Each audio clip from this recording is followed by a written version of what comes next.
Good evening बच्चों, कैसे हैं आप लोग। तो चलिए आज हम पढ़ेंगे डाल्टन्स एटॉमिक थ्योरी के बारे में। हम नाम से क्लियर है, इस थ्योरी को किसने दिया था? डाल्टन ने दिया था। किसके बारे में? एटम्स के बारे में। एटम्स के बारे में जो डिटेल सारी सबसे पहले जमा करने का काम किया था किसने किया था? डाल्टन ने किया था। उसी के नाम पे इस थ्योरी का नाम क्या है? Dalton's atomic theory. तो इसके क्या मेन पॉइंट्स हैं? टोटल 6 पॉइंट्स है। इस पॉइंट्स को हम एक एक करके जानेंगे। तो सबसे पहले डाल्टन ने क्या कहा एटम के बारे में कि जो भी मैटर है आपके पास आसपास जितने भी मैटर हैं वो किससे बने हुए हैं? एटम से बने हुए हैं।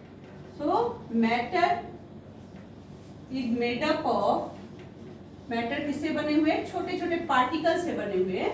Matter is made up of small particles.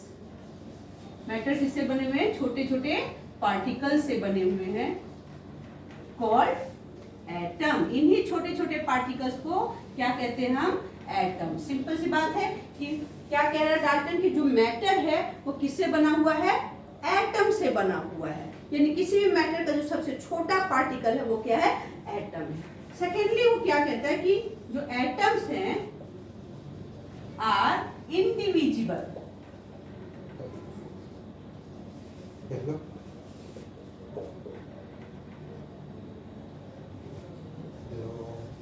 Atoms are indivisible, यानी एटम्स को हम डिवाइड नहीं कर सकते। यानी कह रहे हैं कि एटम सबसे छोटा सबसे सिंपलेस्ट पार्टिकल है, इसको और ज्यादा डिवाइड नहीं कर सकते। क्या ये सच है? नो। ये जो इसका पॉइंट्स है बाद में जाके क्या हो गया? रॉन्ग साबित हुआ, क्योंकि हम एटम्स को डिवाइड कर सकते हैं। किसमें? प्रोटॉन्स, इलेक्ट्रॉन्स एंड न्यूट्रॉन्स में। तो दैट वाज रॉन्ग। बाद में ये पॉइंट क्या हो गया? इसका रॉन्ग हो गया। ठीक है। थर्ड क्या कहता है कि जो एक एलिमेंट है उसके जितने भी एटम्स हैं वो सेम है। Atoms of same element are identical in mass and properties. Mass and properties यानी बच्चों अगर हम गोल्ड ले रहे हैं तो गोल्ड के कितने भी आप पीसेज कर दो तो उसके जितने भी एटम, गोल्ड का हमने छोटा सा पीस लिया, उसके छोटे छोटे सारे एटम्स सेपरेट कर दिए तो ऑल दी एटम्स, वो सारे एटम्स क्या हो जाएंगे?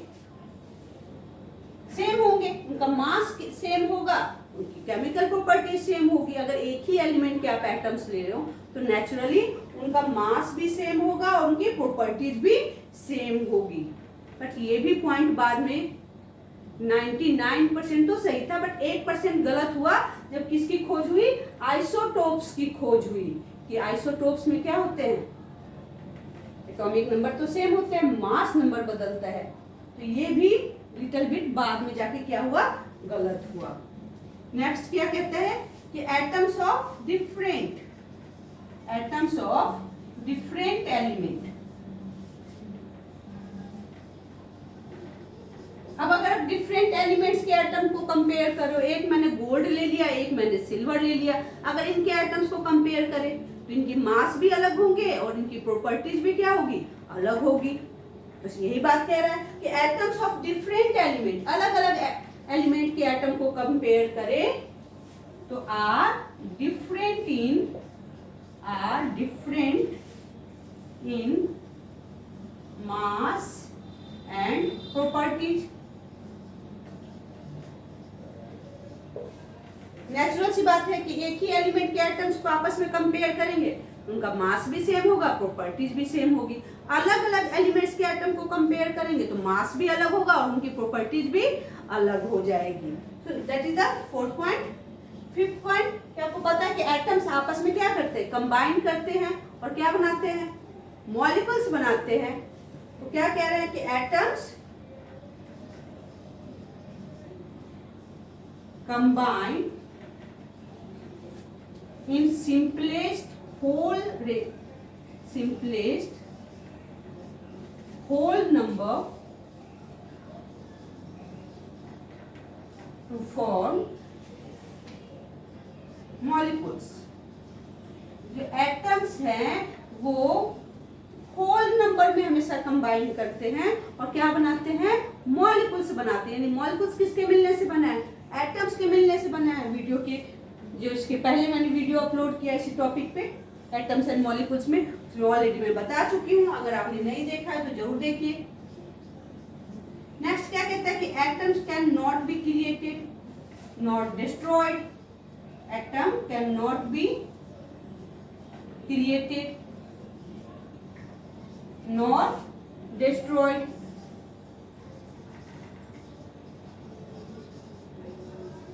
जो एटम्स है उसको ना हम बना सकते हैं ना डिस्ट्रॉय कर सकते हैं, बिल्कुल सही है। बस हम एटम को क्या कर सकते हैं, एक फॉर्म से दूसरे फॉर्म में कन्वर्ट कर सकते हैं। कौन सा लॉ है बच्चों, इसको भी law of conservation of mass. Law of conservation of मास भी यही कहता है। तो ये जो डाल्टन्स का लॉ है, atoms can not be created not destroyed, इसी पॉइंट को हम क्या कहते हैं, दूसरा नाम क्या है इसका, लॉ ऑफ कंजर्वेशन ऑफ मास भी कहते हैं। तो ये आपका एनसीईआरटी के क्वेश्चन बच्चों,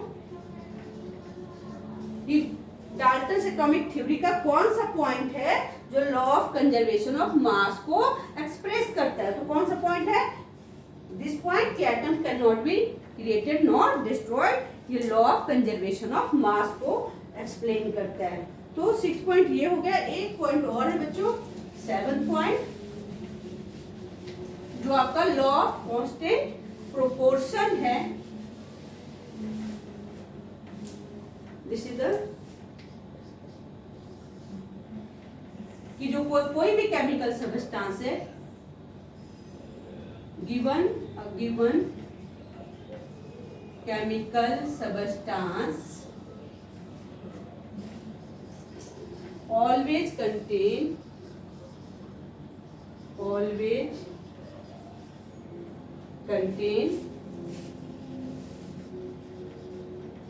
सेम एलिमेंट्स। किसी भी गिवन केमिकल सब्सटेंस में हमेशा सेम एलिमेंट्स प्रेजेंट होंगे। वाटर का फॉर्मूला अगर H2O है, यानी हाइड्रोजन और ऑक्सीजन से मिलने से बना है, तो वाटर फॉर्मूले में हाइड्रोजन और ऑक्सीजन है, तो हमेशा हाइड्रोजन और ऑक्सीजन ही होगा। ऐसा नहीं हो सकता कि हाइड्रोजन की जगह कार्बन आ जाए, नॉट पॉसिबल। सेम एलिमेंट्स होंगे। तो given chemical substance always contain same elements present in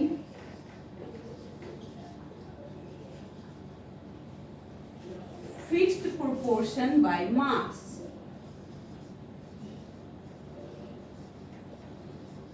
जो कि हमारा लॉ ऑफ, ये कौन सा, ये जो पॉइंट है डाल्टन्स एटॉमिक थ्योरी का ये जो पॉइंट है, ये किसको एक्सप्लेन कर रहा है, लॉ ऑफ कांस्टेंट प्रोपोर्शन को एक्सप्लेन कर रहा है।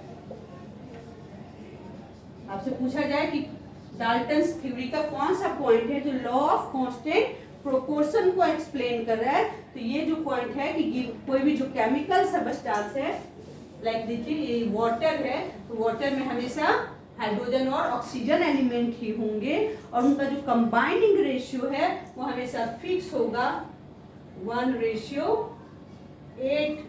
इसी रेशियो में ये आपस में कंबाइन करेंगे।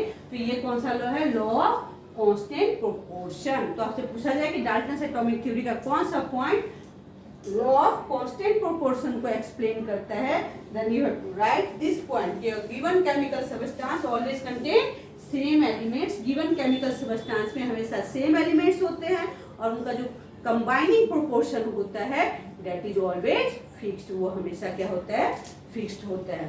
तो I hope you have understood Dalton's atomic theory. अगर आपको समझ आया हो अच्छे से तो वीडियो को लाइक करना, शेयर करना ना भूलें।